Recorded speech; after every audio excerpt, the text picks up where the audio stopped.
How did Ireland become independent? It may seem impossible to believe that an island of roughly 3 million people had the capacity to defeat the might of the British Empire at its peak, and yet they did. The story of Ireland leaving history's largest ever empire goes back centuries before its War of Independence. Anti-British sentiment existed since the early conquests of the island, with a deep split between the local Catholic population and its Protestant overlords.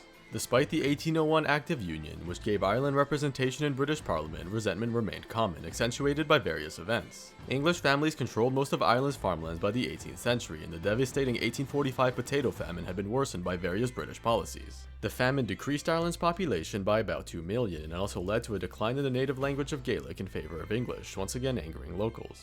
Irish nationalism continued into the 20th century, with debates over land reforms creating clear divisions. Most of the island and its agrarian Catholic population supported independence, while the northeast, Protestant and industrialized, supported British rule.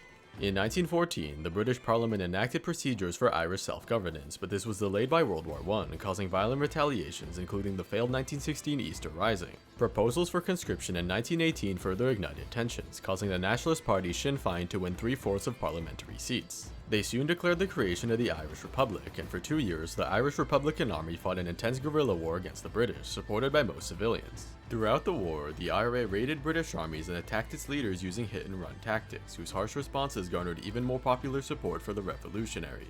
By 1920, the British government had declared emergency powers and imposed martial law in specific counties, but could not defeat the invigorated Irish forces, also weakened by the First World War. A ceasefire was agreed upon in mid-1921, with peace negotiations developing soon after. The Anglo-Irish Treaty officially created the Irish Free State on most of the island, except the northeast, with most of its Protestant population having supported the British during the war. However, King George V stayed as Ireland's head of state, as the country remained part of the Commonwealth until the 1949 Ireland Act.